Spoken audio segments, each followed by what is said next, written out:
All right, the next unit concerns forces that are restoring forces and gives rise to something called simple harmonic motion, which is the most important kind of repetitive motion in physics.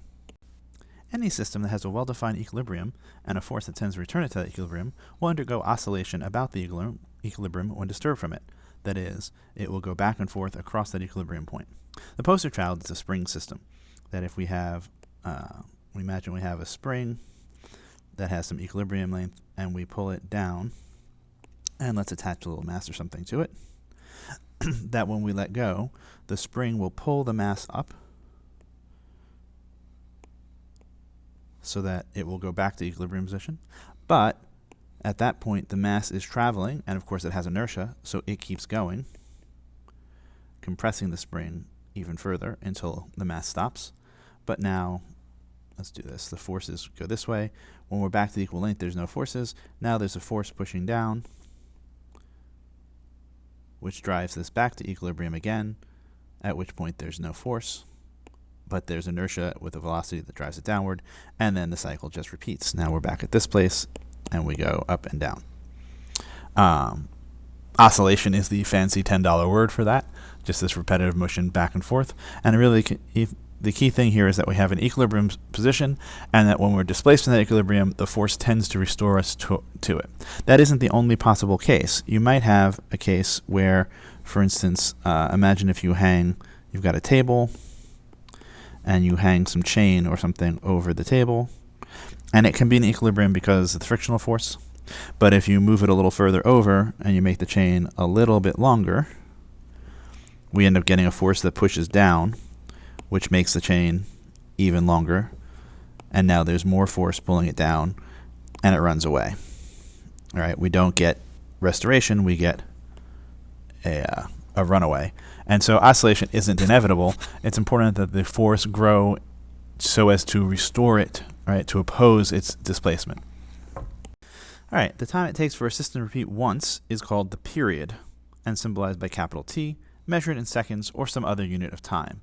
So the period of a TV show on broadcast TV might be weekly, 7 days. The period for presidential elections in the United States is 4 years, etc. Although we'll often in SI work in seconds just because that's the SI unit of time. Also, we should be a little careful.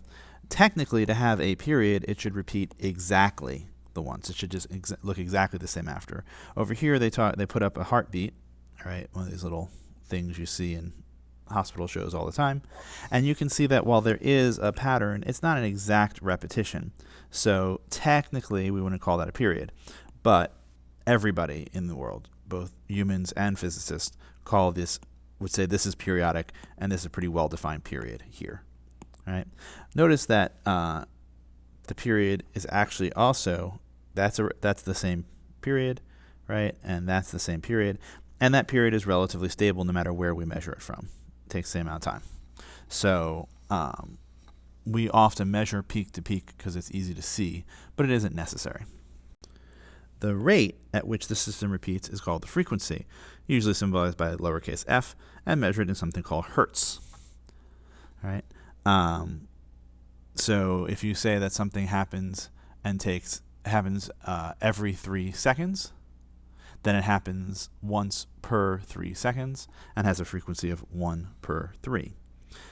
So if the period, for instance, were 3 seconds, right? So every 3 seconds something happens, then you might say, how often does it happen? Well, it happens once every 3 seconds. And so we would call this 1/3. And the unit would be this weird thing called 1/seconds. And we just define 1/seconds to be a unit called hertz, symbolized by capital H, lowercase z. You might notice already from that there's an important connection that we'll come back to, which is that the frequency is simply 1 over the period, which algebraically also means the period is just 1 over the frequency. And you might wonder, well, then why do we need it? If I can always get it from the period, why do we have it? And that's a fair question. It's not only to add extra things for you to study. It's because technologically, it's usually very easy to measure the period. For instance, we graph something out, and we just time how long it takes for the peak to happen again. That's very easy to measure, but it turns out that it's very often much easier to control the frequency, that a lot of the devices that we use have outputs that are proportional to the frequency. For instance, we ramp up the voltage and the frequency goes higher. And so there's an engineering reason why we control the frequency but measure the period. They really are the same piece of information. If you have one, you can assume you have the other. All right, so if we have a mass oscillating on a horizontal spring and has period 2 seconds, what is its frequency? But this is no more or less than 1 over t, so 1 over 2.0 seconds, which is 0.50, and then the unit would be hertz.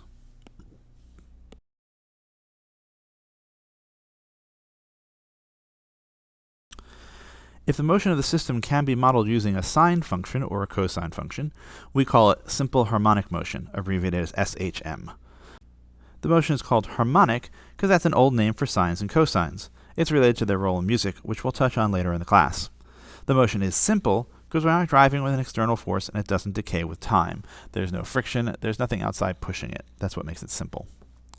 An example your book likes is you have a ball inside sort of a hemispherical bowl. We release the ball at the right side of the bowl, which we'll call as some high position because we'll take the middle to be x equals 0. And so we're at some relatively large positive position. The ball rolls down and passes through the equilibrium point, so it's over here. And then it continues to roll up the other side, so its position graph goes more and more negative. And then it reverses, goes back through the equilibrium point, goes up here, back through the equilibrium point, and then it's back to where it started, and then it repeats because sine curves repeat. Then we have that the period is, as they indicate here, the time for one repetition, the time from one peak to the next peak. We could pick any cycle that we wanted. It would also be that time. And we could pick any place on the graph that we wanted. So we could take trough to trough, the lowest point to the lowest point. You could even take 0, but you have to be careful not to that 0, but to the next 0. Why? Because we need the graph to repeat. And at this graph, at this location, it has a slope which is negative. So here, that's not a repetition. It has a value of 0, but a slope which is positive. The next repetition is over here. Because of that confusion, that for most values, sine will hit that value twice between 0 and minus 1. As we take one period of sine, in general, it hits any given value twice, except at the extremes. So we often measure at the extremes because there'll be no chance of confusion. But you can measure from any point to the next identical point. Consider a spring and glider system pulled some distance from equilibrium and then released. It oscillates between a minimum and maximum position, and the graph is sinusoidal. So this is simple harmonic motion. The distance from the equilibrium to the maximum displacement is called the amplitude. It's symbolized by capital A, and it's measured in meters or some other distance. We should be a little careful here for motion, for actual physical motion, where the variable we're talking about is distance. Then the amplitude is measured in distance. We will eventually generalize this to many different systems, and they'll all have similar behaviors because their mathematics will be similar, in which case the amplitude will be measured in terms of whatever the function's measured in. So it might be density when we're talking about sound waves, or it might be electric field intensity when we're talking about light waves, or it could be number of cars passing a certain point at a given time in traffic if we're measuring about traffic flow. The amplitude will be measured in terms of whatever your function is measured in. But since here this function, what we're talking about is a position as a function of time, then we would have amplitude as a distance. Right. And we can see again, as this goes back and forth, we go like this. Now here we've done something a little unfair. We've tilted our axes where time is heading down and position is heading rightward, so as to make it match the motion up here.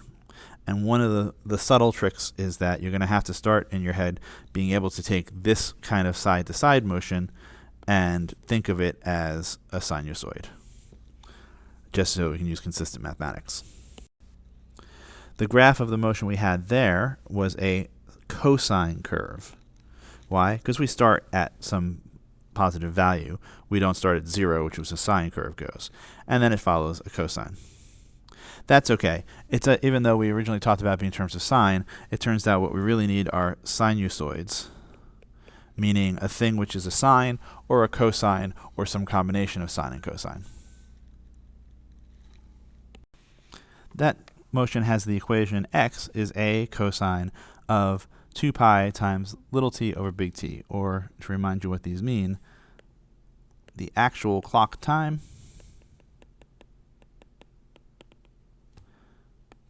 over the period.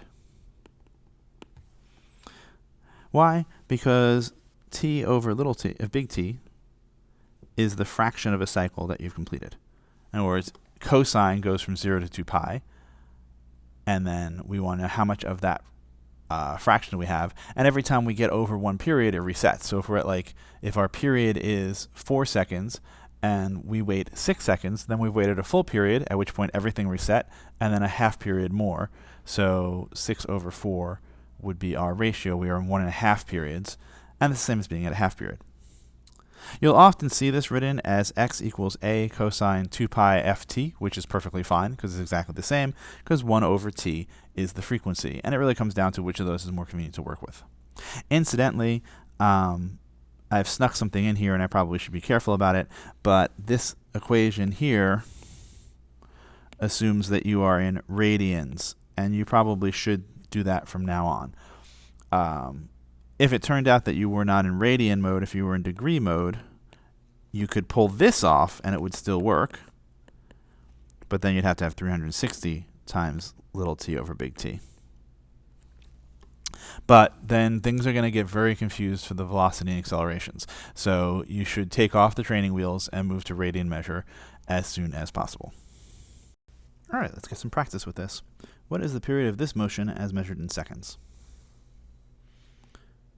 Remember that the period,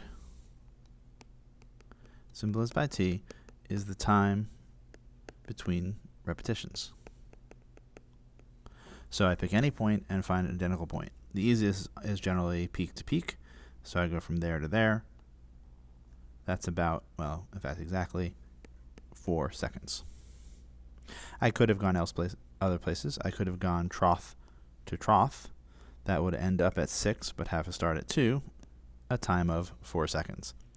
And I could pick anywhere I wanted to do that. I could have gone from here to here, and it would be, as you can see, 4 seconds.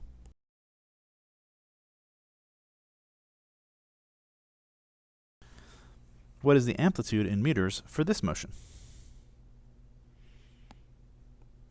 Where the amplitude is a, and it's the maximum deviation from equilibrium, which is a fancy way of saying the height of the peak. At least for sinusoids, it's pretty easy. So I find the peak, and I read it over here, and I say, well, that would be 6, and that's 7. So it looks like it's about 6.5.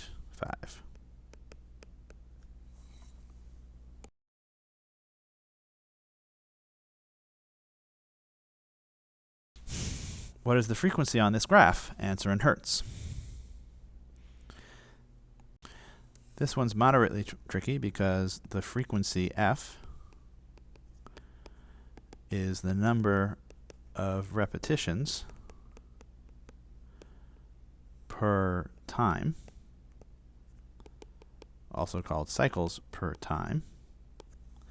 And that's not easy to read from the graph, at least not directly. Although we could say that this graph seems to repeat 2 times, 2 cycles in what looks to be 8 seconds. So it's 1/4 hertz. You could do this alternatively, which might be more easily direct if it's not so nice on the graph, is to actually just measure out the period. So we can see that the period from here to here is 4 seconds. And the frequency is 1 over the period, so 1 over 4 seconds, which is 1/4 hertz.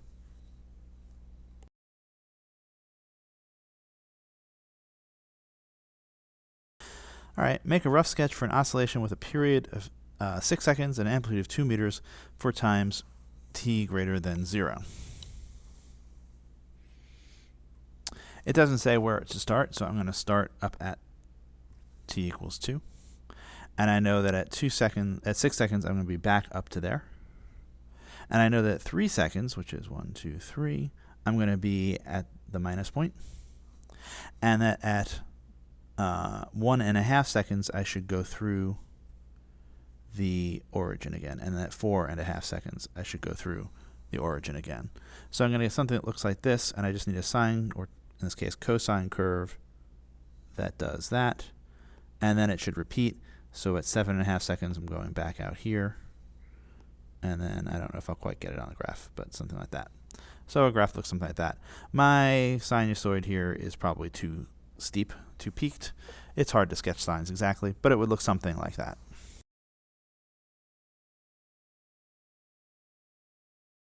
All right, a particular mass spring system has a frequency of 0.5 hertz.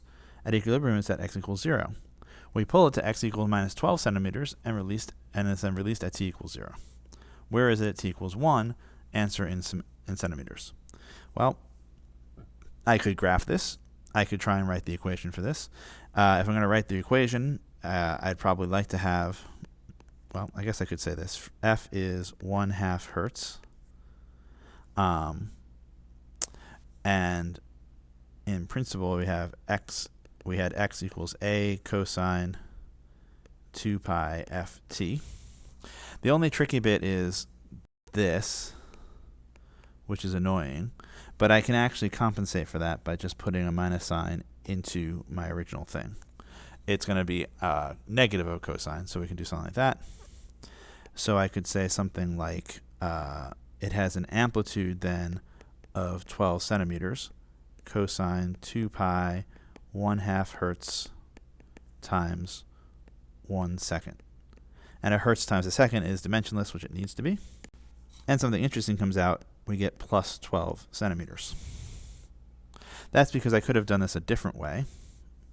I could have said if the frequency is 1/2 hertz, then the period is 2 seconds. And my time, which is 1 second, is 1/2 period. And I know that a sinusoid goes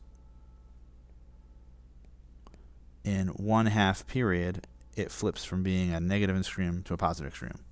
So since I started off at the bottom, half a period later I'd be at the top, so therefore my position would be the 12 centimeters. Same thing. That's, if you see that, that's a fast way to do it. If you don't see it, you could use the formula.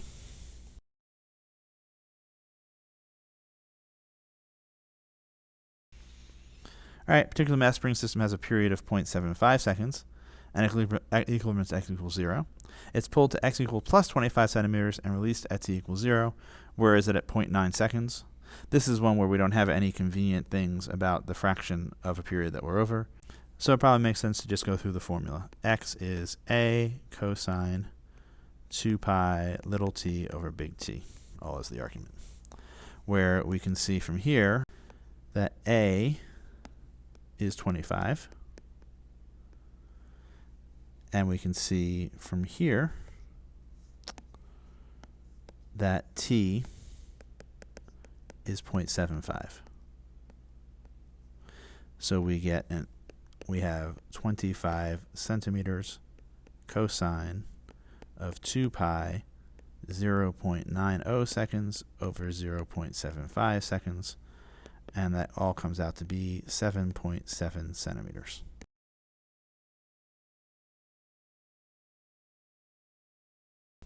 As an aside, here's a graph of our motion, and we can see that the moment we care about, 0.90, we go up here, we go over here, and certainly 7.7 seems like it's a reasonable value. So the formula, of course, gives us exactly what we want, because this is just a plot of that formula.